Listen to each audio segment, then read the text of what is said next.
Spectres, welcome back to the Mass Effect Lorecast. This is your host, Tom, or Robots, and I'm here with N7 the Legend, as usual. And N7, you brought along a friend today. You made a friend.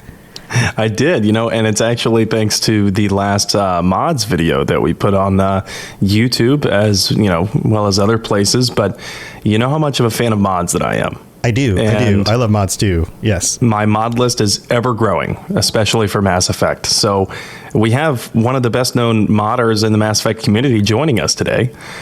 He's worked on plenty of stuff that I think our listeners have probably played before, and ones that we've talked about recently, like the Spectre expansion mods, the Diversification Project, and the Expanded Galaxy mod, and even Take Earth Back, and his very own Audemus's Happy Ending mod. So I'd like to welcome Audemus to the show. We're happy to have you here. Hello, thanks for having me. Pleasure to be here. Yeah, welcome to the show. I mean, obviously, we've been talking about your work and are very grateful for the things that you've been working on. But this was a big surprise for me. N7 reached out and he's like, "Hey, how do you feel about having one of our favorite modders on?" And I was like, "Yeah, absolutely, awesome." That sounds awesome. So big welcome to the show. I hope the community is excited to get to meet you as well. But I know N7 and I have been drumming up some questions. We've got some questions for you. We want to dig into your brain because we are the people who play the games and nerd out about the games. You're one of the guys who gets in the guts of the games and adds stuff, changes things around. So to kick this off, when did you get into Mass Effect?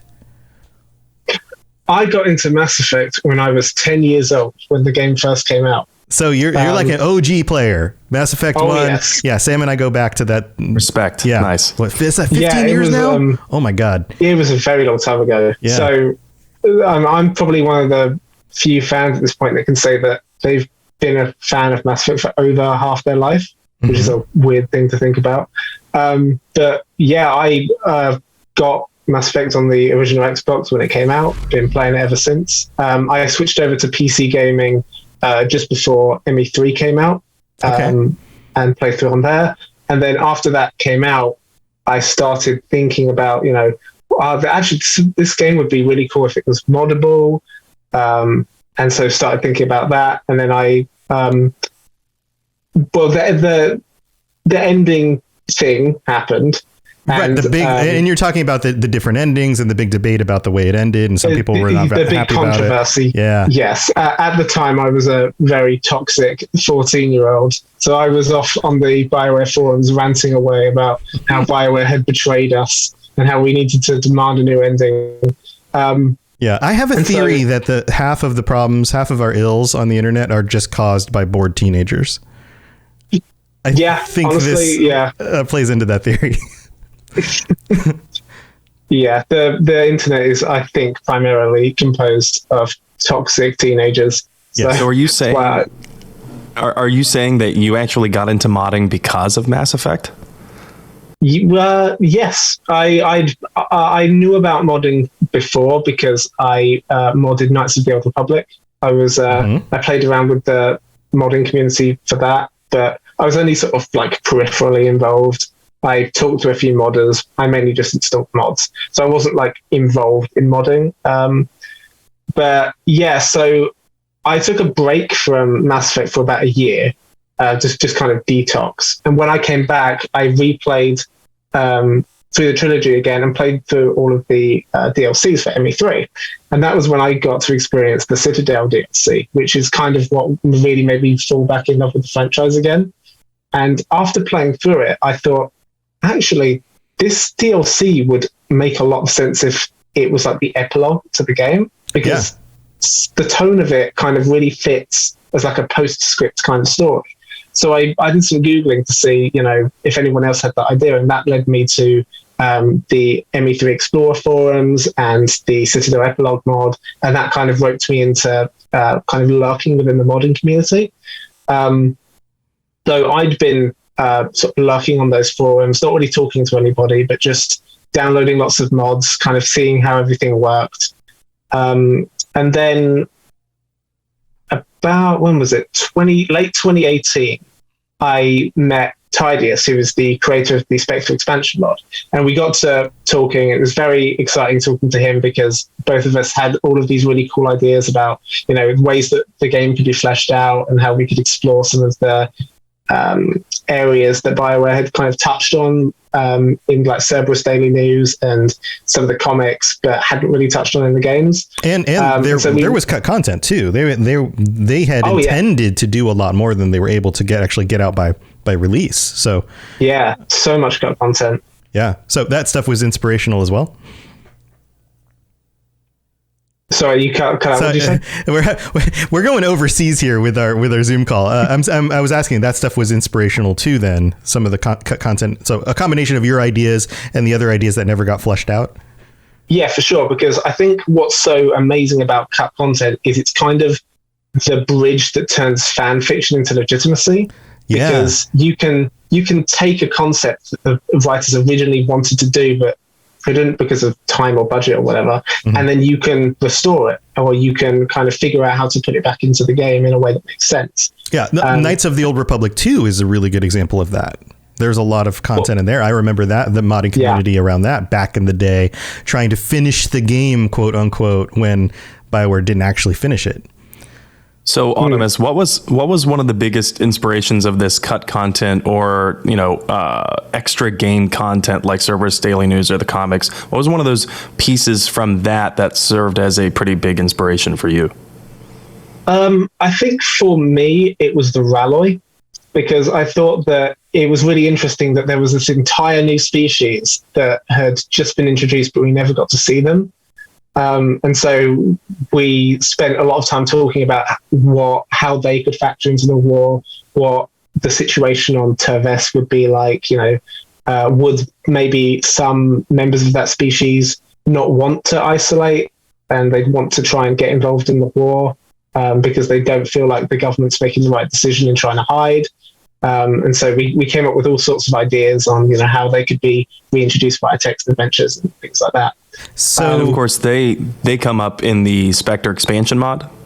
Yes, they do.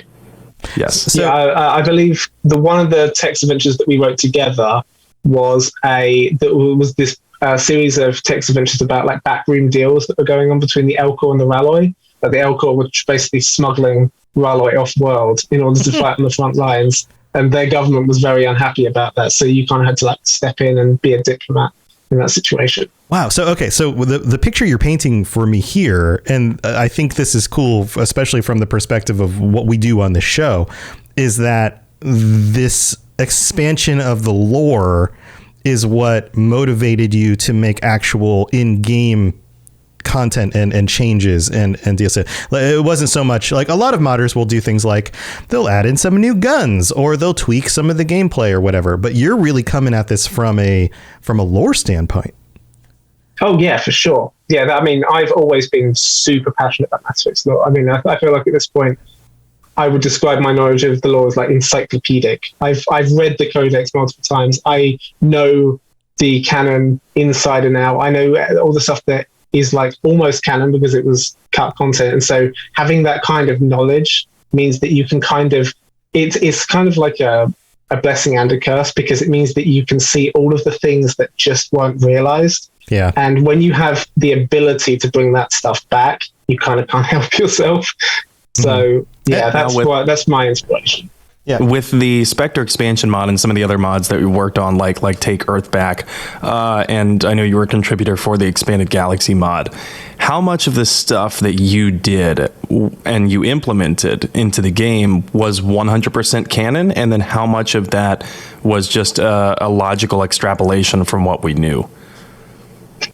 I would say maybe half of it is canon and the other half is either inspired by canon or kind of like spins off from it in some way. I don't think much of it is like completely new stuff. All of it is based on what you think. That's crazy to me, because I'm a huge Mass Effect fan myself. I started playing back in 2007, and with the Spectre expansion mod, with the Expanded Galaxy mod, Take Earth Back, Happy Ending mod, so much of this stuff, the new content that's in there, I find a very hard time distinguishing between whether or not this was canon, either through extra game sources or something that the modder themselves kind of wrote into the game. And so much of that is so seamlessly interwoven into the gameplay that I have to congratulate both you and your fellow modders that worked on that. Yeah, thank you very much. I think Titus would be over the moon to hear such high praise, because he worked very, very hard and he poured his heart and soul into writing for that mod. So, yeah. So I've got a question, and this is kind of tangential to that. So much, very often, I guess we could say, whether it comes to games like Fallout or Cyberpunk, in fact, over the last few years, a lot of times the studios themselves will actually hire modders into their studios because of the work they've done on the mods. And it sounds like that's like it's not, if I was working for BioWare and I was ramping up for a new game, having guys like you as part of the team would seem like a very smart thing to do. Is that something you've ever considered doing? Is it a goal for you? For me personally, no. Just because I have my own career. I work in motion design, so I'm an animator. Mm-hmm. Very happy doing that. I just consider the modding part of, I consider it a hobby that kind of tangentially ties into what I do for a living. But no, I have spoken to BioWare devs about maybe coming over to their studio and, meeting the team and things like that. But yeah, for me personally, not really interested in making it into a career, but I know that some modders in the community very much are. It seems like such a natural pathway, because it's like you're putting together a resume of your work ahead of time, a portfolio, and saying, hey, I'm already capable of doing this job. Why don't we work together? Yeah, I think that a lot of the time the modding can really depend on what engine you're working with, because when you're modding Mass Effect Trilogy, you're working in Unreal Engine 3, which is at this point a dead game engine. So the knowledge that you're working with is kind of outdated. The foundational skills are obviously there. Mm-hmm. If you're working on more of the programming side of modding, then obviously that's super transferable. But a lot of the time when you're modding, you have to learn very specific practices that might not be very applicable to other levels of game design. So I think that if any modder is interested in making that leap over to the professional industry, they have to think about, what talents are they putting into modding and how transferable is that? For example, I think that the writing is very transferable. Yes. Yeah. I think that if you're really good at knowing the lore and being able to write in the same style as the vanilla script requires, then obviously you would be a very, very good asset towards the writing team. I would imagine that if you understand the lore, if you're good at the writing, if you have some good ideas for mods, then as a developer, if I was hiring, I would assume, okay, this is the kind of person who I can teach them the tools. I can teach if they're not familiar with Unreal 5 yet and they've been working on 3, I can spend the time and money to bring them up to speed on that, because they have the stuff that I can't teach them, or would take forever to teach. A passion for the game, interest in the lore, and understanding of the universe. All of those things have to kind of come with the person, right? Yeah. So for sure. That would be my perspective. Now, I've got another question when it comes to the tech side of this. As far as I understand, Mass Effect games don't have like official modding tools. Sometimes developers put those out. They want to help their community. Cyberpunk just committed to doing that.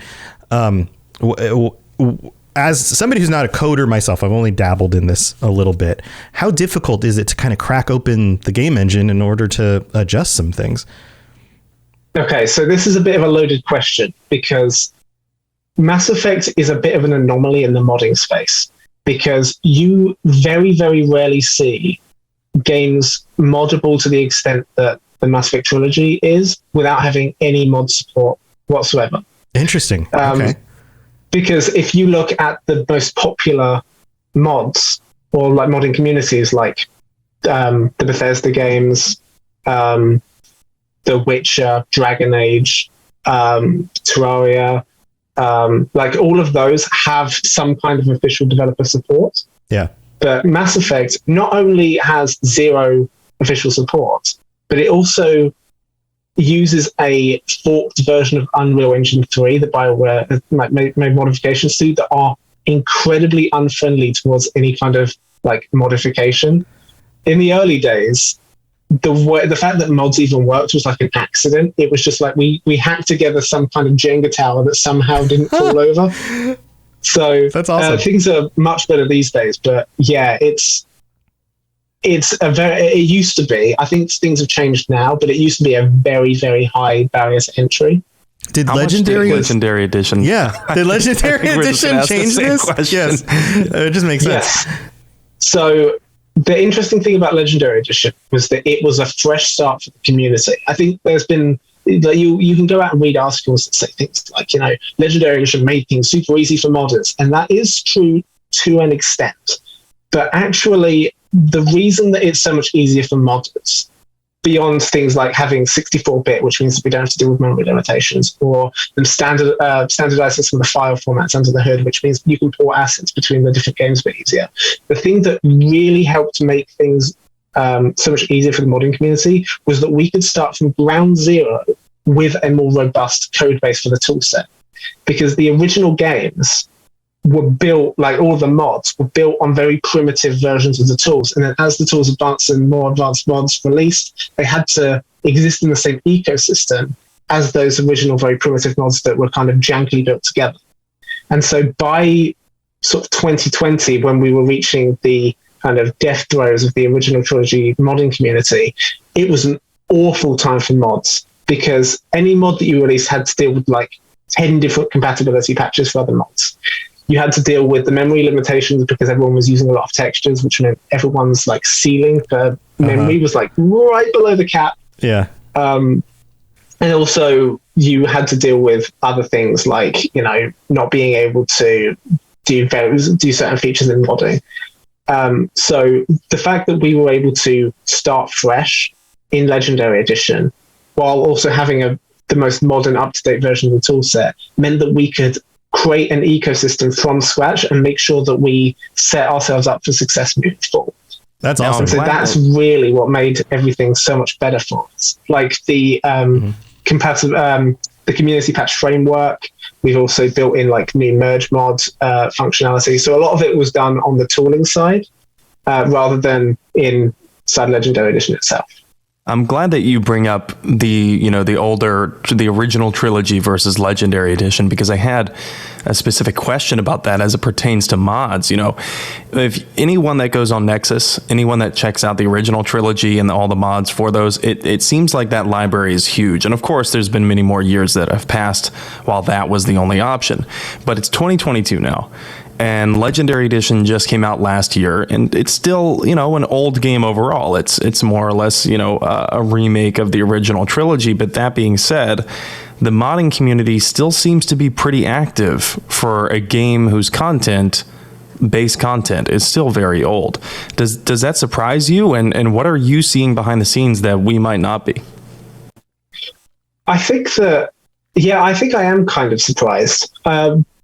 So I became an active modder in 2018, 2019. My first mod release was a lot of videos. And it wasn't really until Legendary Edition where I started really getting involved in mods. But in that time, before Legendary Edition, the community was very small. There was only about 24 mod devs, only maybe a dozen were ever active at one time. So there wasn't really a lot going on. And it really did feel at the time like the community was really on its deathbed. And Legendary Edition very much saved us in that regard. And so I think that the fact that we were able to hit the ground running and make things so much more open and accessible for everyone meant that people were more interested in coming in. Because I think that back in the early days of modding, the barriers to entry were so high that a lot of people got turned off. And because it's so much more accessible, and because the community is so welcoming and friendly and wants to see itself grow, we're seeing a lot more growth. And I also just think that Mass Effect is a really special franchise, and people really, really care about it. And so I think that you get a disproportionately high number of really passionate fans who want to go in and just do masochistic things to make the games run better or look better or play better. We see that here, I mean, within our own community, right? That, like I just said, the game is not new by any stretch, but we still have a decent group of people who listen to the show who are, still very into it. You mentioned something about that it's, the modding community is very active and it's growing, and there's these barriers are not there that were once there. How does that translate into one of the community's most beloved mods, the Expanded Galaxy mod? I know that you've been a contributor, so you've probably been talking back and forth with some of the mod authors on that. But as people who mod Mass Effect know, the Expanded Galaxy mod for the original Mass Effect 3 still much more robust than what we have right now in Legendary Edition. Is there any sign that you've seen that we might be able to expect tangible growth in that mod? Yeah, for sure. So obviously the Expanded Galaxy mod is the biggest Mass Effect mod, and years of work went into it. So having to rebuild all of that from scratch, and King Kojiro, the lead developer of the mod, he does most of the work. My contributions to EGM have been relatively small. I helped redo all of the videos. I helped do some testing. I helped do some little bits of writing. But he's doing all of the work in terms of making the files and rebuilding everything. So that means that the process can be slow. And also, sadly, EGM has features in the original trilogy that can't come to Legendary Edition. For example, Arc Mod, that sub-mod of EGM created new N7 missions from the multiplayer maps, but because the multiplayer maps aren't in Legendary Edition, it can't, unfortunately, be remade unless we figure out a way to port the maps over and redo all the lighting and materials, but that would be a very, very big challenge. But if they brought back multiplayer, then theoretically, yes, that it would be 100% possible. Yeah, if those same maps were also brought back specifically, yes, that would be the crux of it. Yeah, I know that there was a new update for EGM coming fairly soon. I don't have specific dates, but the Miranda mod is coming out very soon. So that will be a new sub-mod of EGM that's coming back. I know that the plan is to kind of not bring every single feature over. I know that based on some discussions that we had, we realized that maybe there were some things that, while cool, they didn't really add much. And so the value in rebuilding them is kind of on the lower side. But I do think at this point, EGM is mostly into, other than really Arc Mod and Miranda Mod, which is coming soon, and some of the Normandy ambient events, pretty much all of the features are back now. So I think EGM is maybe 80% rebuilt. So I feel like within maybe 6 months, we should be pretty much there with EGM. So fingers crossed. Yeah, that makes sense. I mean, you got to do a cost analysis on your time and effort for getting the best stuff in, especially while things are still hot and people are still excited about things. So I've got a question for you. When it comes to the things that you've worked on, do you have something that you're most proud about? Do you have a shining star? I accomplished this. Yes. So for the original trilogy, the only mod that I released, even though I did contribute to a lot of other mods, but the only mod that I released was a lot of videos, which, if you're not aware, was which was basically a lot of textures for all of the pre-rendered videos in the game. So they were upscaled and sharpened to 4K resolution.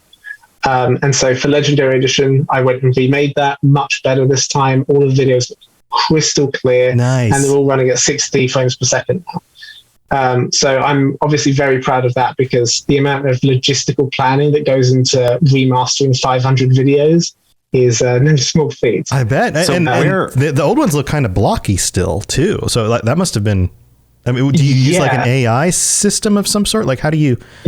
Yeah, so there was a whole process for it that you can read on the mod page, but the short version is that we looked at the videos that were shipped in Legendary Edition and realized that they hadn't really done a very good job upscaling them. Right. It felt like they'd only just been up-res a little bit and compressed less. Some of them were great because they'd been re-recorded. They remade them inside Legendary Edition's engine, but a lot of them were not really up to standard. And also we found in a lot of cases you could downscale the video to 720p, save a frame, upscale it to 4K, zero difference. They were still fundamentally 720p quality in terms of like pixel density. And so that added an additional step for us, which meant that we had to go every single shot of every single video and figure out what the true resolution of that video was. Then we had to figure out the best AI upscaling model for it. Then we had to figure out the best sharpening and denoising settings for it. And then we had to go through and I went through and made like post corrections in After Effects, like fixing like flickering or blocky artifacts or things like that. Wow. And that was a process that had to be done for 500 videos. Yeah. So this isn't like brilliant. just putting it through some sort of processing or something. This is like a whole, like everyone was hand adjusted the way it needed to be. Yeah, so in the original version of a lot of videos, because the AI technology wasn't super robust back then, we used gigapixel AI. We just turned all of the videos into PNGs, ran them through to 4K, stuck them back together. But with this one, we were using video enhanced AI, which has different models.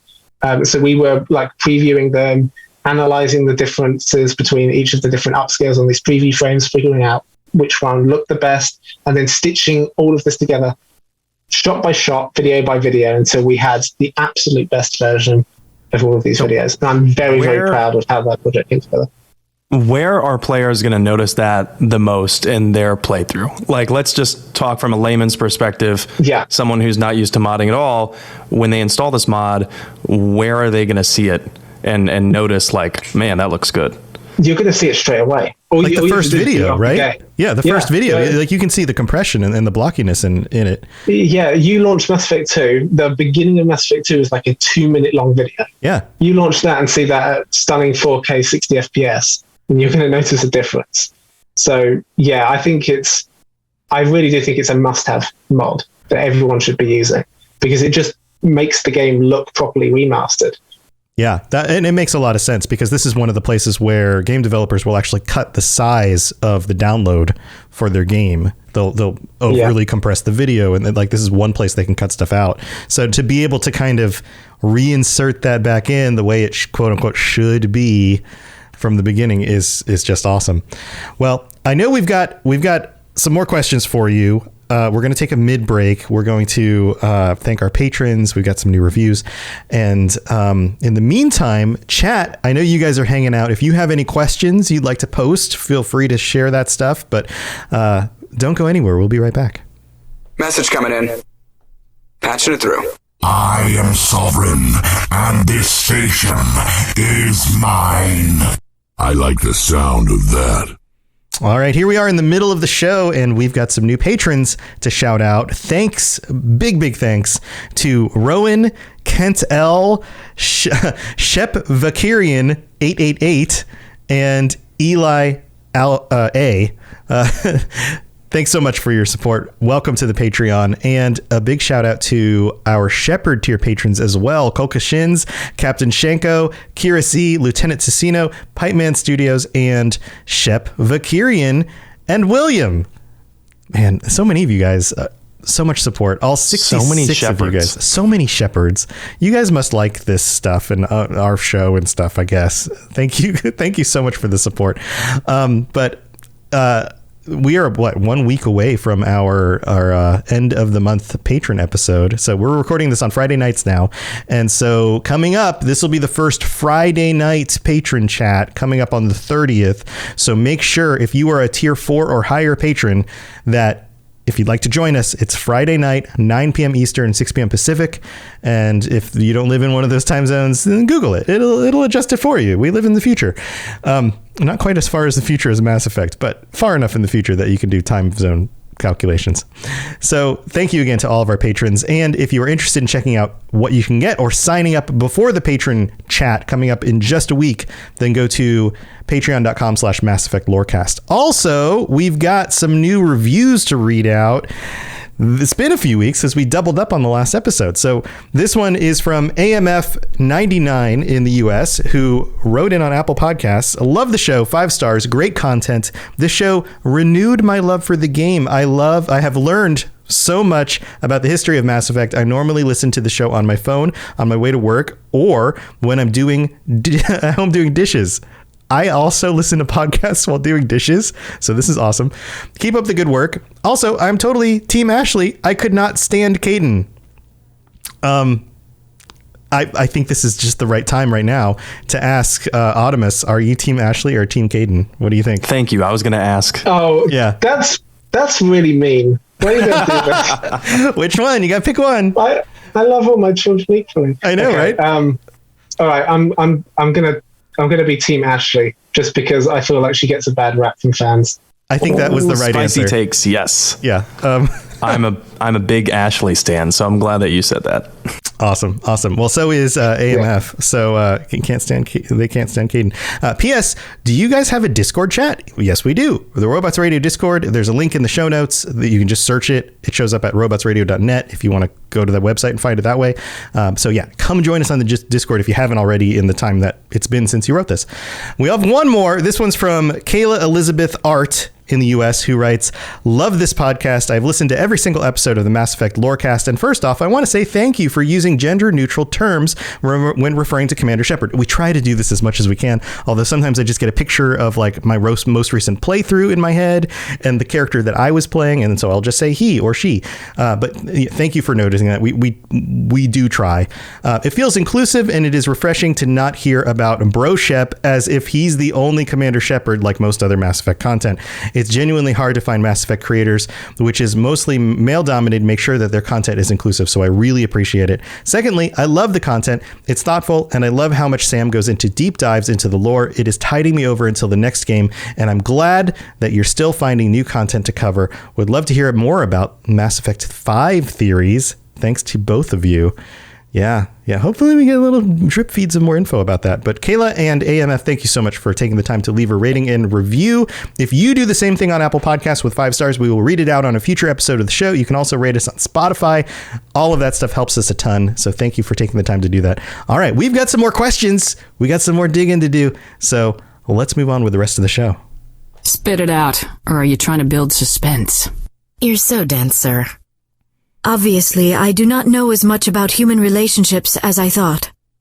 All right, we're back. Sam, I know you're just bubbling over with the questions. You got anything else you want to ask? I am. And you know, I had a specific thing that I wanted to dive into. But first, you know, that Ashley versus Caden question that you asked in the mid-break had me thinking, and I think a lot of our listeners would want to know as well. Audemus, you're an OG player from day one. He's like, I know it might be a little I'm a journalist by trade, if you can't tell, but it might be a little hard to recall your very first playthrough, or maybe it wasn't your first playthrough, but your canon playthrough, the one that you like the most and the decisions that you stick with most of the time. What are some of those? I mean, do you kill Rex on Vermeer? Do you let him live? What about the Rachni Queen? What about the Rachni Queen? Nobody's debating that one anymore. No. Yeah. I mean, that first playthrough was so many years ago, so many playthroughs ago. Mm-hmm. I do remember that I saved Ashley because I romanced her. But I think Rex died actually in my first playthrough. Wow. Because I did his side mission, but then I forgot to open up the locker that had the armor in it and just left. So I wasn't able to save Rex. So yeah, that was awkward. What about the ending? What ending did you first go with? I think I went with Synthesis just because the game was telling me it was the best one. I have opinions about that, but I picked it because it seemed to be the best one presented at the time. And it is Mass Effect's official happy ending in a way.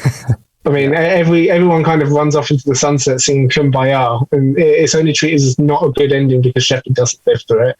But anyway, I'm going to stop because I'll start ranting about the endings again. That kind of brings me to my next question. You know, you've read through the Codex so many times. Have you ever, now that you know what you know, and you know far more now than you did when you first played through it, now that you know all of this, has that changed your opinions on any key big decisions in the game?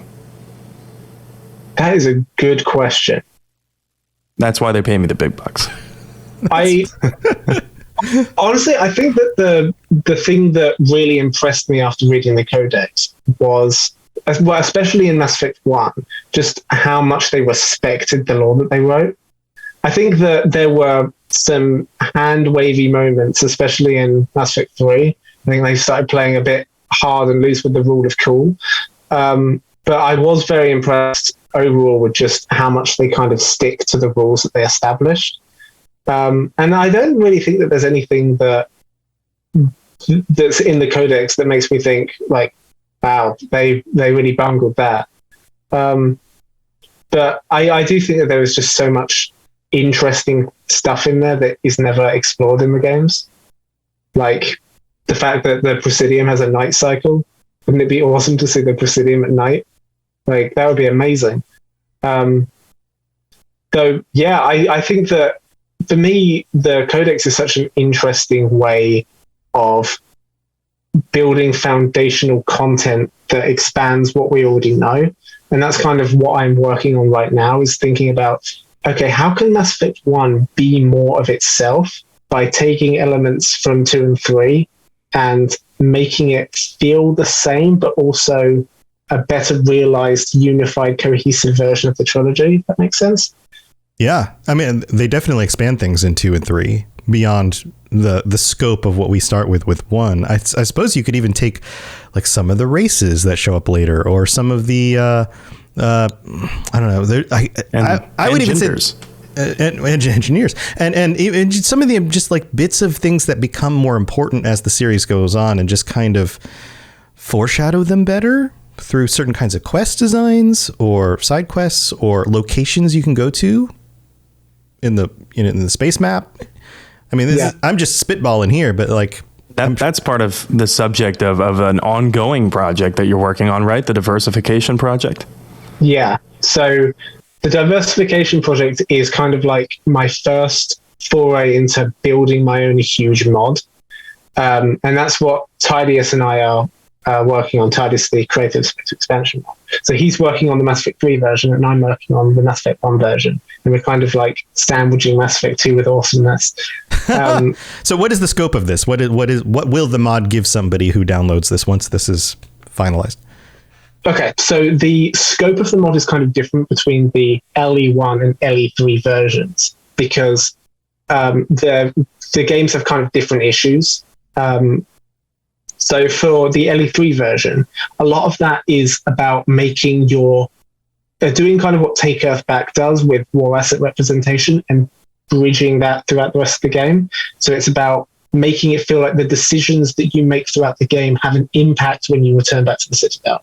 Seeing the assets that you recruit appearing on the Citadel, seeing the results of those decisions playing out in the lives of ordinary people, rebalancing populations, and there's a less human dominance, adding in more ambient level events, just things like that. So just make the game feel more immersive and feel... It's kind of doing that kind of expanded galaxy mod thing where you kind of see the Reaper War unfolding in real time and making the world feel like it's bigger than you are. So that's the LE3 version. The LE1 version is kind of about fixing the corners that they cut because of memory limitations in the original. Mm-hmm. So, for example, if you go into CSEC Academy in Mass Effect 1 and look at the NPCs there, you will notice that every single Turian, every single human, every single Solarian are all just clones of the exact same dude, because they were just reusing assets over and over. And once you start noticing that they're only using one outfit per species, they're only using the same hairstyles, like, it really starts to feel like there's a lot of missed opportunities here. So what I've been doing as the kind of broad goal of the mod is to go through the entire game, top to bottom, and rebalance the entire population and diversify it on a very deep level. So I'm doing things like adding more Hanar and Elcor and Volus. Fun fact, there are only 3 Elcor in the entirety of Mass Effect 1, and 2 of them are in the same room.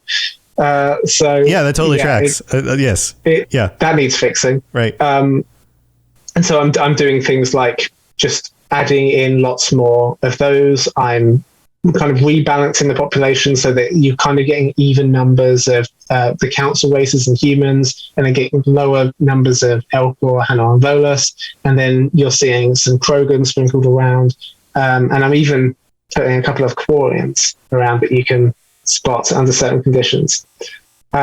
So yeah, that's kind of the general scope of what I'm doing there. But then beyond that, I'm also thinking about, okay, how can the game feel a lot better just in terms of how it flows and how it connects to the other games. So I've been doing things like making it so that when Admiral Hackett calls you on the Normandy, you go into the comm room and physically speak to him via a hologram. Because it doesn't really make any sense why you're kind of speaking to a disembodied voice when the comm room is literally right there. Why don't you just walk 5 steps over and talk to him face to face? So do you use the hologram model from Mass Effect 3 then? No, I'm using I'm using his physical model, but I'm using the Mass Effect 1 version of the hologram. So it's like that sort of like red VHS look. Which I think works kind of well, because it means that you don't, it still respects the fact that you don't really see what he looks like. You can kind of make out that he's like a grizzled old dude, but you won't actually physically see him until later on, which I think is kind of respectful to the lore and the vanilla version of the game. And then I'm also doing things like rebalancing the way that quests play out. So, for example, something that's always annoyed me about the way that some quests work is that they don't really make sense as to where you get them. So Chorban, for example, is scanning a keeper in the middle of the council chambers. So, I'm not sure how he thought he was going to get away with that. But after looking in the files, it turns out that the original place that he was supposed to be was at the base of the council tower with the keeper where Avina is. And he was supposed to be scanning that keeper. And the reason that they moved him was because they wanted players to be able to instantly interact with him after coming out of the first meeting with Saren, because he's straight there. Otherwise, you would go to the fast travel terminal, potentially fast travel just straight down to Corvus, then miss him entirely. Yeah. So, but what I feel, I kind of disagree with this, because I feel like there's already 2 different ways to start this quest. You can talk to Jalid or you can talk to Chorban. So I've moved him back to the original position, and I've actually found that this makes the quest feel a lot less linear, and you can kind of approach it however you want. And then, so go on.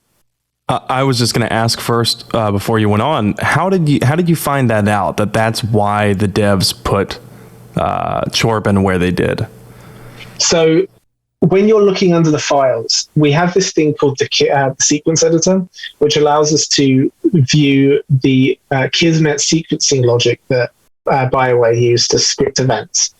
And a lot of that stuff has comments left in. So when we were talking to BioWare, because I kind of reached out to BioWare and got us like talking about how we were going to help modding get set for Legendary Edition. One of the things that we asked them was, could you please leave all the comments and like sequence node positions in, so that when we look at the stuff under the hood, we can kind of see your comments and your thoughts on like how everything should be laid out. And as part of that, I can see comments saying like, we've moved him here so that the player can not do this, or I can kind of infer logic by seeing that he's tagged STA-20 Chorban, and STA-20 is the name for the Presidium, and STA-70 is for the Citadel Tower. So I can kind of figure out things about where things are just by kind of inferring things under the hood. Did you ever come across any of those comments that made you laugh? I mean, were any of those comments pretty funny? Very human things like this freaking dude doesn't seem to spawn correctly in this location, so I had to move him over here. Yeah, there's stuff like, make sure this flag is always set, otherwise Shogun's arms will like fold inwards or something like that. Right. But there's some fun comments there. Like, I saw one the other day where there was like a plot check in Mass Effect 3 between like Ashley being alive and Caden being alive, and some dev had put next to the Caden alive, fuck yeah. Which I thought was funny. Oh, that's great. That's great. Clearly a Caden stan in the level design team. Yeah. That's awesome. Yeah. So, it sounds like you've got your hands full. Do you have other future plans? Do you have other things that you're just like... how does this work for you? Do you have like lots of ideas and you're like, okay, this is the thing I can work on now, but now next after that would be this thing and then this thing and this thing? Yeah. Yeah. I kind of assumed. Yeah. There's the thing is, with a project like this, there is so much work. I mean, I've been working on this mod since February, and it took me until August just to build out my asset library. And so only for the last couple of months have I been rebuilding the Citadel, and I'm still probably about 2 or 3 weeks away from finishing the first pass of the Citadel.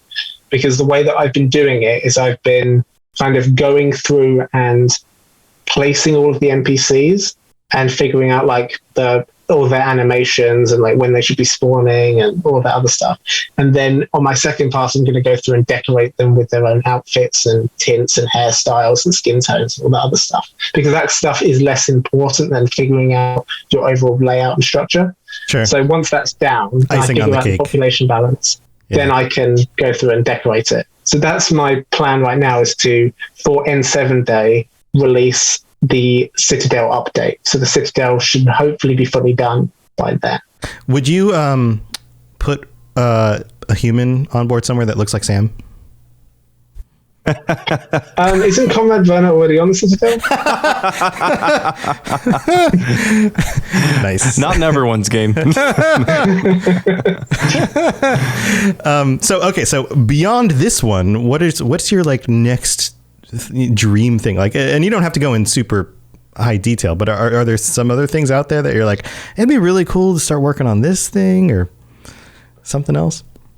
Yeah, I mean, the thing is, I feel like you kind of have to stop somewhere, otherwise it will go on forever. Yeah. And for me, bringing Mass Effect 1 up to the standard that I want it to be has been a lifelong dream for me. I've wanted to do so. I do remember playing through Mass Effect 1, like my final time playing through it before the Legendary Edition came out. I played through it thinking, man, I really wish there were female Turians in Mass Effect 1. Mm-hmm. So that was the first thing I did. So like the mod is currently out in alpha, and the thing that it does right now is adds female Turians all over the game. So you can see them in CSEC, you can see them in the Embassy, Presidium, on Uncharted Worlds, in mercenary gangs, all sorts. And so I'm kind of like just bringing that kind of diversification across the whole game. That's awesome. So at the moment, I have so many ideas that are all kind of being lumped into this one mod that it's kind of hard for me to see what I'm going to do next. There are a couple of other things that I want to do, but they're smaller. Like I would consider this to be like my last big project before I kind of just go on maintenance mode with my mods, because I feel like I've already got a fairly good library of mods now, and the more mods you release, the more mods you have to maintain, and so it becomes a pretty stressful job if you release too many. So I can tell you about 2 mods that I want to release. The things that are kind of holding this back are some technical limitations. So the first thing I want to do is something called the Geth consistency mod, because at the moment it irritates me that the Geth don't look the same throughout the different games. Like the Geth Prime in Enemy 1 is white, but in Enemy 3 it's red. Or the Geth Destroyer in Enemy 1 is kind of like grey and orange, but in Enemy 2 it's also white. So I kind of want to just make a consistent design between them through all the games. The issue with this being that the Geth are in so many files that shipping all of those files would be a compatibility nightmare. for such a small edit. Like literally all I need to do is go into like one material file out of like thousands and thousands of properties within a file just to change that one thing. So that's on hold until we can figure out a way to just kind of like build a patching utility that can just kind of go through and correct all of those things. Right. So you need the tool to do it because it's complex. Yeah. And part of the issues with working in the Mass Effect games is that, like, with the Bethesda games, all of the assets are kind of loaded individually. It's part of the reason why loading times take so long in Bethesda games, because their engine is really well designed for modding. But in the Mass Effect games, everything is kind of just lumped into the same files, which means that one modder who edits one thing in this one file would have to merge their changes with somebody else's edits that file in order for both mods to work together, which creates a lot of issues, because if you've got 3 different mods all editing one file, you now have to make different combinations of compatibility patches for those. So then imagine you've got 4 or 5 mods touching that one file. It gets very, very, very stressful, which is why compatibility is kind of the thing that holds a lot of us in check when we're working on different things. Otherwise it would just be a chaotic free-for-all. These are concerns that other games that are well modded, like Bethesda games, don't have to worry about, right? Yeah, I mean, obviously it's different for every game, but for the Bethesda games, you generally don't have to worry about, like, imagine if in like Fallout 3, if you edited like an NPC in the middle of Megaton, that meant that anybody else who wanted to edit any other NPC in like the middle of Megaton would have to make a compatibility patch with your file. Yeah. That's what it's like in Mass Effect. In Fallout, in the Bethesda games, it's like you load mods, and if there's compatibility issues, you just choose which one loads first and which one loads second, and then they end up with like a certain priority level, and one of them will work and the other just doesn't. In Bethesda games, there's so many of those mods are reliant on script extenders.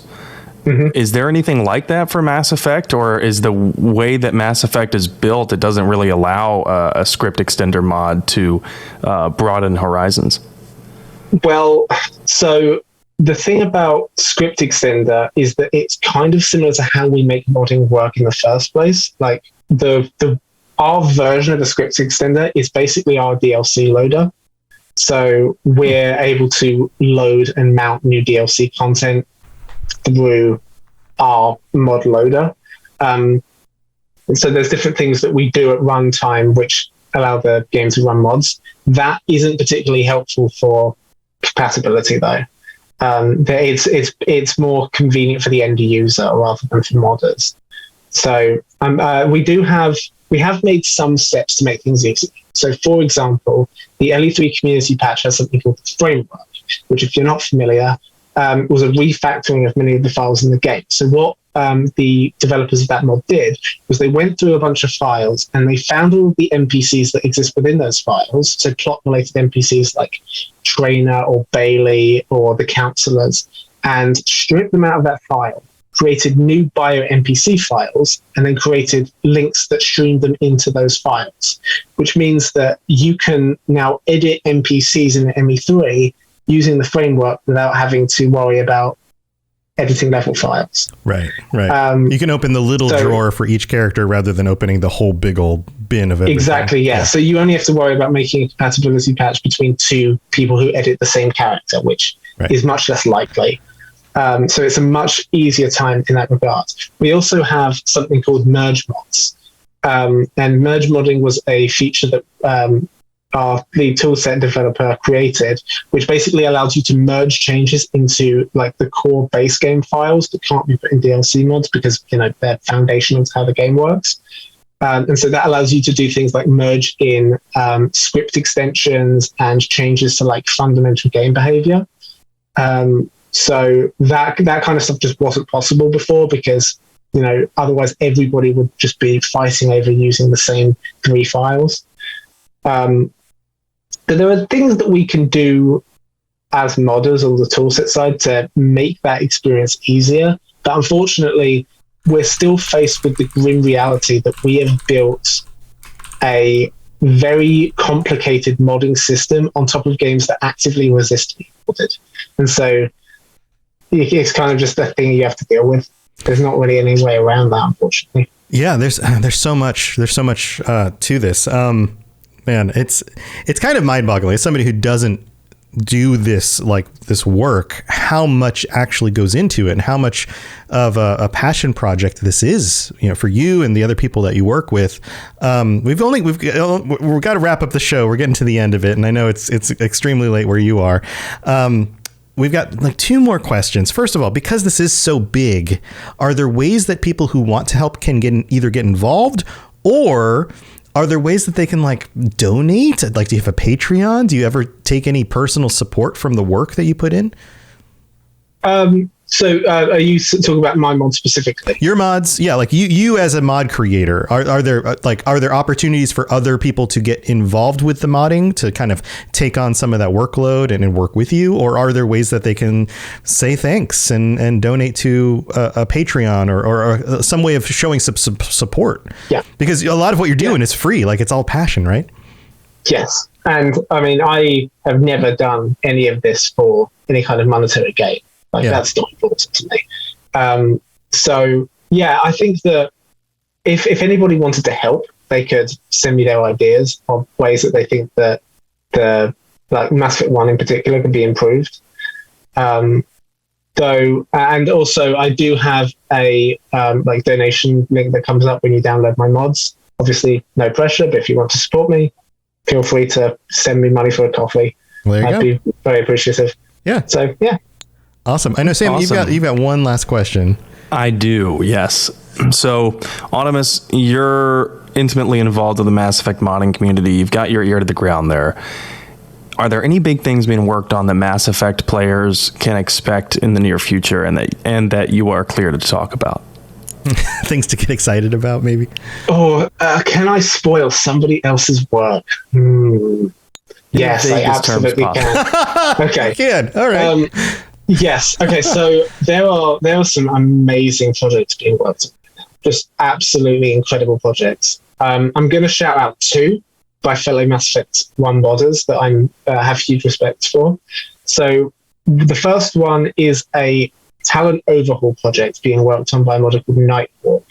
And basically what he's doing is, I mean, it's insane. I have no idea how he's doing it, but he is porting powers from Mass Effect 2 and 3 into 1. So you're getting things like combat drone, charge, that's insane. Overload, incinerate, cryoblast. All of this stuff is being moved into Mass Effect 1, and it's incredible the way that he's managed to get this to work. And it really makes the game look incredible.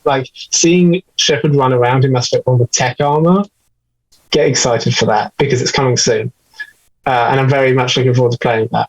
The second one is by a modder called Vegs, and he is working on restoring Calliston, which is the planet that eventually became the place where you pick up the Ara. Calliston was a pretty huge planet. I believe it had roughly the same amount of dialogue as Noveria, and it was around the same size. And there's a lot of stuff in there, and we have access to pretty much the entire script. It has to be translated because it only shipped in localized languages. But at this point, we've pretty much translated most of it, and we've started looking into how it can be restored. And this modder is currently working on restoring the entire planet, which is, I don't know how he's going to do it, but he's making great progress so far. And if you go to the Mass Effect Modding Discord, you can check out the Developer Showcases channel to see all of the things that people being worked on, including those 2 mods. But yeah, I think that the Calliston mod is a long ways out. Talent Overhaul mod coming fairly soon. Now, Calliston, this is a brand new planet that players could go to? Yes, well, sort of. It's basically turning Therum back into Calliston. Because I see. Calliston was a mining planet primarily dominated by Edgefell Ashland energy. You would go to a place called Throwdown Plaza, and you would basically deal with it was a very Wild West, Firefly-esque sort of planet. There was that whole thing going over gangs and cartels and things like that. And that was where you originally recruit the Ara. So, and it was teased in the very first Mass Effect trailer. Yes, I remember they're charting new course for Calliston, and then we never went there. Yeah, and a lot of the like early gameplay demos had Calliston content, and the final area that you go to and bring down the sky, where you fight Balak and the Batarians and free the hostages. That was the hub for Calliston. Like, obviously, that a lot of the rooms aren't there, but the main room, that was it. That was Calliston's Throwdown Plaza. So there's a lot of really cool stuff that's been discovered in Calliston's files that should hopefully be restored in this mod. For example, Blue Hannah. Turns out that there was a Blue Hannah that ran the Med Bay. So Blue Hannah canon. Too. Yeah, there was so much. There was like this Manar of Wars. I'm sorry, go on. Oh no. There was like an ambush with these mercenaries that have been hired by Sauron, and one of them talks to you like he's a sheriff. He kind of talks like this. And he's doing some kind of weird southern accent. I go like it's a very from Texas. It's close enough there, Commander Shepard. It's a weird. Yeah. Yeah. Yeah. I mean, there's one of the things that surprised me most about it was that one of the characters on Calliston was a character called Fred Mazzai. And you may recognize Fred Mazzai from being a very random mention in the Shadow Broker like video terminals. And it turns out that Fred Mazzai was like this sort of comic relief character on Calliston that they then repurposed into Elias Kellum's lawyer in Mass Effect 2. So that's going to be an interesting thread to reconnect when restoring Calliston. Wow. Talk about like minute details that they've repurposed. That's awesome, man. I cannot wait to see this Calliston mod. And I forget the other name. What's the name of the mod? Bringing the powers back to... I don't think it has a name yet, but we'll call it Talent Overhaul mod. That is going to be insane. And for all of our listeners, you probably heard this here first. So... Yeah, so definitely news about it coming soon. I just noticed that you did share a bunch of images in the chat for the Zoom. Do you want to take a minute and just kind of comment on each of them? We can kind of go through showcase them. Please do. Yeah, right. I've got 10 minutes. Okay, so here I've got them all in order, the order that you linked them in, and I'm going to go ahead and share those on screen. And I'm going to have to adjust the size of this a little bit, but why don't you go ahead and start sharing first? Go ahead and just tell us what you got here. Okay, so this was a screenshot that this is kind of in reverse order. This is the most recent screenshot I took. So this is the back alley wards area on the Citadel, which the light's gone off again. So that area on the wards is always empty other than when you go and meet Tally. So I figured, hey, this would actually be a really good place for kind of like gangs to kind of hang out and discuss unsavory deals and do crime. And do crime, right. So that was a Solarian that I set up who's kind of doing a smoking animation that I ported from ME3. I was celebrating the milestone of figuring out how to get the cigarette to attach to his hand. Nice. Because that was a very complicated process. And I set up just a little orange spotlight next to him that really illuminates him in a very cool way. Cool. Yeah, and people don't realize how much some of this stuff takes to get to work together because it's not just built in. That one NPC took me 7 hours. That's insane. Yeah, look at him. He's so cool, just hanging up against the wall with this cigarette in his hand. All right, let's. What's the next one here? I have no idea. I'm gonna have to see it first. Yeah. I'm going down the list. There's so many of them. It looks like. Do you see it? Okay, go ahead. There he is. So yeah, this is one of the Quarians that you can find hanging around in Mass Effect 1. I'm making sure to add too many because obviously Quarians are not a common sight on the Citadel. But I thought it would be cool if when you're running around, occasionally you may spot one in the wild. So yeah, that's a male Quarian. Mm-hmm. If you're eagle-eyed enough, you may spot him. Cool. Now this is the same. This is the same location. It looks like the same location in Mass Effect 1, where you run into the man who supposedly knows your mom if you chose Spencer. Yes, that's the Ward's Access Corridor. And the thought came to my mind, you probably know far better than I do. Given cut content, did BioWare ever plan on revealing who Shepard's father was? I have not seen any evidence of that anywhere, no. Well, it's interesting because this is just a hunch on my part, but I think that they left that ambiguous so that players could decide on their own who Shepard's father was. Like, for example, I have my own headcanon that Shepard's father was friends with Anderson, and they deployed together during the First Contact War, and Shepard's father died during the First Contact War, and that leads my Shepard to have quite a big prejudice towards Turians during Mass Effect 1 that kind of improves throughout the game. It would also explain Anderson's relationship with Shepard, having known his father. Yeah, and also why he's kind of like a father figure, exactly, Right. But I don't think that I have seen zero comments of Shepard's father anywhere, which is very interesting. Amazing. Well, here's the next image. We've got some individuals sitting around a table. So do you recognize this area? Because it's been very overhauled. There's a little clue on the wall there that might tell you what this is. This is not the consort's office, is it? It is not, no. It's in the wards. It's got that like plus sign on the right wall. This is very heavily overhauled, isn't it? This is Dr. Michelle's office? It is, yes. This is the entrance area to her office. I noticed that when you walk in, there is this huge area with nothing in it. So I thought it'd be quite nice to make a little waiting room. That makes sense. Yeah. And I think it works great. This is the first of several areas in the game where I'm kind of placing objects and furniture to make an empty area feel more alive. Because it kind of needs it. There are some places in the game where they just didn't place any props and ambient furniture. And so you've got like someone's shop or clinic that is just empty. And here's another screenshot. I've actually given Dr. Michelle some patients to work with. Yeah. So there's some people lying in the beds. Yeah. Do not think too hard about what that claw is for. Right. I was about to point it out, but yeah. I was thinking tattoo removal. Maybe that's it. Here's another one with... Imagine if that's what Dr. Michelle's actual specialty was. She's not a real doctor. She just removes tattoos. I can see it. Maybe it's Turian face paint removal for those in sketchy enterprises. Yeah. So you have two images here with patients on beds. Do the patients change? Are they the same patients all the time?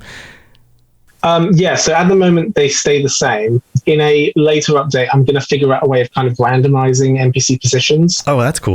Yeah, placing NPCs in Mass Effect 1 is really complicated, much more complicated than 3. So the work that goes into it is much more time consuming. So I probably won't make like different versions of NPCs and stuff, but I might figure out a way to change the way that they get placed into the different animations so that they can... So that every time you come in, you'll maybe instead of seeing a Turian laying there, you'll see an Asari laying there. It feels more natural because it's not always the same person.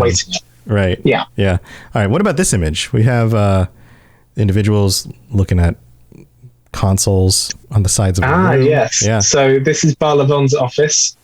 So labeled in the game as the bank, yet somehow there is no banking going on in there. So I've added some ATM machines.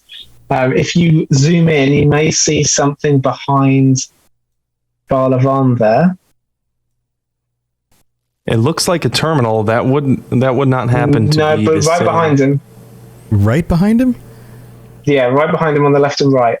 Oh, the individuals? Yeah. Yeah, I've added some security mechs from Mass Effect 2. Oh, that's what those are. I thought would be an interesting way of kind of unifying the trilogy a bit. Yeah, that makes perfect sense in a bank. Yeah, that totally makes sense. Cool. All right. And then we've got one of my favorite people or types of people. So this was an interesting one. So it turns out that Han Olal's appearance has been bugged since the original release of Mass Effect 1. That is what he's supposed to look like. Really? Wow. Yep. So in this image, he's wearing white and red armor that almost looks similar to, imagine if Ashley's armor was a little bit more red and you put it on a Volus. Yeah, kinda. It's supposed to match the scientist uniform that everyone else is wearing. Huh. That kind of like white and red style. But yeah, that was supposed to be his appearance, but it just got referenced incorrectly. So he was using like the default Volus appearance by mistake. Oh, that's so funny. Okay. And they never caught it, even in Legendary Edition. Yeah. Weird. All right. And now we have another one. What's this one about? So this is another bugged one. So it also turned out that Morlan was using what's his name? I've forgotten his name. Shells. Shells the Gambler's appearance. His actual head is supposed to be that. So that's another one that I fixed. So, and the head was just like sitting in the files and just wasn't accessed in this wasn't actually in Legendary Edition. I had to go and harvest this out of Mass Effect 1, pull it over into Legendary Edition because it wasn't. It was left over in one of their files, but it wasn't being correctly referenced. So that's what he was supposed to look like this whole time. That's a cool texture with like the cracks and stuff on the face. Yeah, there's cracks. It looks like the blue is underneath the cracks on Morland's face. He actually looks a lot less friendly. Yeah, well, he's supposed to be kind of like a shady, kind of slightly psychotic black market arms dealer, but he kind of comes across as being kind of actually friendly. Yeah. All right. I think the appearance layers his personality a bit more. All right. So what's this next one? So this one's exciting.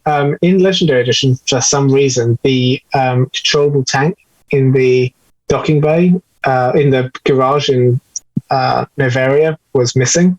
So for my mod, I brought it back. So now you can use the turret again. So you can actually hop in the turret when you're getting the garage pass and you're leaving Novaria. Yep. You've made it so that players can actually hop in the turret of this massive vehicle there in the garage. And absolutely wreck some Geth, yes. Sweet. All right, now we have some the comparisons between face textures. Yes, so with the Asari had unique textures in Mass Effect 1 that they changed in Mass Effect 2 and 3. So in Legendary Edition, they unified the Asari's appearance by porting those appearances back, but they didn't update all of the like morph information for the faces, which led to Asari looking a bit different. So for plot-based Asari, I haven't done this for every single one because it's too time-consuming, but for the cinematic conversation Asari, I've gone back and restored their original appearance by kind of changing the color and scalar values of their head morph to make them look like they did in the original. So you're kind of getting that marriage of Legendary Edition and the original trilogy. Nice. It's like they were more blue than they were supposed to be. Yeah. I think that the like original base texture was more of like a yellow color, but the one in Mass Effect 2 and 3 was like a more pinkish color. So it ended up, when backporting that, just kind of hue shifts for the Asari. Yeah. I hadn't thought about it, but now that you bring this up, it's one of those things that I think on playing Legendary Edition, I was like, were they this blue? And it like subconsciously, I was like, it seems more blue than I remember. I don't know. And the textures look far higher quality. Yeah. Yeah, it's very interesting just how like tweaking some values actually brings the detail up. And there's another one. So this is the embassy receptionist. Yeah. This one was a bit harder to do. I kind of had to take some creative license here, but you can kind of see. It looks so much better. It really is an improvement. It truly does. Yeah, I'm looking at them side by side where we have Mass Effect Legendary Edition, and then the new and improved textures from the Diversification Project. And this Asari's head crests, not crests, scalp rather, looks so much more like 3D. Like it pops out at you, the texture of these semi-cartilaginous tentacles, right? Yeah, even the just the texture of the skin. The skin looks more, porous and cracked and detailed. There's kind of like a face shine. I found this cool technique where if you set the face shine value really high, but then set the color of it to like almost the color of the skin, but slightly different, you actually get this much more like defined look on the face that kind of matches a little bit more of what they were going for in the original. That kind of got destroyed a bit by Legendary Edition, because everything in Legendary Edition looks a little bit too flat. So just playing around with those values kind of really brings back some of that detail that's lost. It looks more natural. Now this next one I'm greatly looking forward to. Yeah, tell us about this one. So once I found out about the blue Hannah, I felt like, it was fair game that we started getting some rainbow Hannah. So all the colors of the rainbow, like Skittles. Exactly, yes. So because I'm adding some many more Hannah to the game, and they've only got one appearance, it just felt right that they needed diversifying as well. So, pictured there are 6 forbidden snacks. Nice. Yeah. Pink, blue, green, purple, red, and another variation of pink, I guess. I'm not great with colors, but Hanar gummies would sell pretty well. What would they taste like? Oh, Squid. Oh man. All right. And then we've got a variety of different pantsuits. Yes. So another modder called Zeb created a few new outfits based on cut Mass Effect concept art for humans, and actually made them into wearable outfits in the game. And I asked if I could have permission to take the model and textures and convert them into a tintable material that the NPCs use. So I'm actually going to be integrating this into the game to kind of give some characters more varied appearances. So this one in particular is going to be kind of used as a business suit. So like Emily Wong is going to wear this. Some of the business women on their area will wear it. Maybe a couple of diplomats will wear it. And that's just one of 3 new outfits that I'm adding, which should reduce the proliferation of women in dresses in Mass Effect, because there are too many. Yeah, well, there you go. I mean, it makes sense that they wear something like this. It totally matches. And then this is the last one. What are we looking at here? Yes. So female Batarians are coming to Diversification Project. On the left-hand side, you can see a female Batarian there. Yeah. And I'm also just making one of the goals that I have for this mod is to use the existing assets that exist from Mass Effect 2 and 3 to give each race a bit more of a defined and bespoke visual aesthetic. So I feel like this armor that Bray has in Mass Effect 3 kind of really exemplifies that Batarian aesthetic of everything kind of feeling a bit like bulky and brutal. And so I feel like by giving certain species certain designs and like gun models and colors, it can make each species feel like it has their own personality rather than the kind of homogenized mishmash of like reused assets that exist in the original games. That's awesome. I love that. That's awesome. I love that idea. Yeah.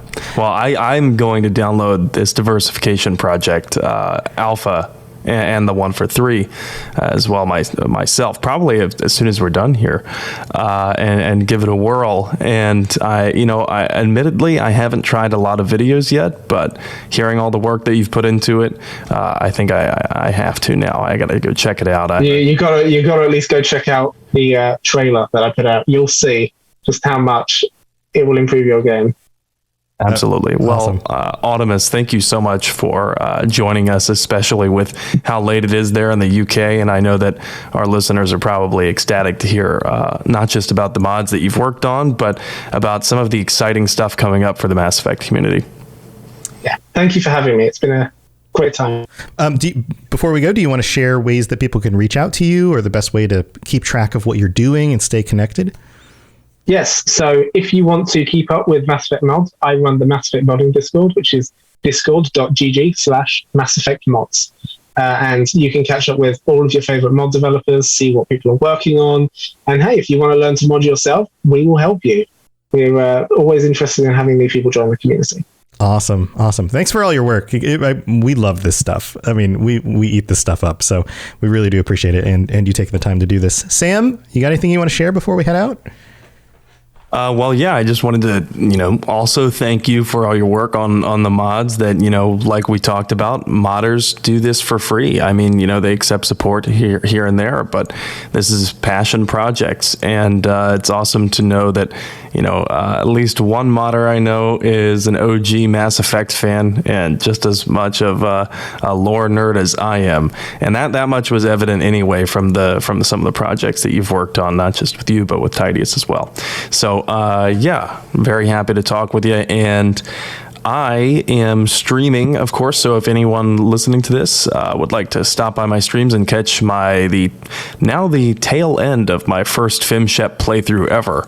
I can't believe it's taken this long to get to a FimShep playthrough, but I am streaming every Saturday. That is 6 p.m. to 9 p.m. Eastern, and I am considering a second Mass Effect stream of the week, but still working out a schedule. So at any rate, if you'd like to, you can follow me on Twitch and Twitter at N7TheLegend. Awesome. And my stuff's all at robotsradio.net, including my other podcasts and the other podcasts on this network. So go check that stuff out. You can always join us for this show at twitch.tv/robotsradio or check out my game streams. I've been playing all sorts of different stuff over there, Cyberpunk, and I played a new mod. Speaking about mods, the Whispering Hills mod for Fallout 4, I tried out earlier today. It's like... It's spooky dooky. It's creepy stuff, and we're coming up on creepy season. So come join us for all that stuff. Thank you guys for being here. We really do appreciate it. And stay safe out there in the universe. It's a crazy place where, people keep changing their skin textures and stuff. Who knows what's going to happen? All right, we'll see you next time. Bye, everybody. Thanks for tuning in to the Mass Effect Lorecast. We'd love to hear your opinion and thoughts on the lore of Mass Effect. Reach out to us on Twitter at Mass Effect Cast or check out the Robots Radio Discord. Also, you can send us an email at masseffectlorecast@gmail.com.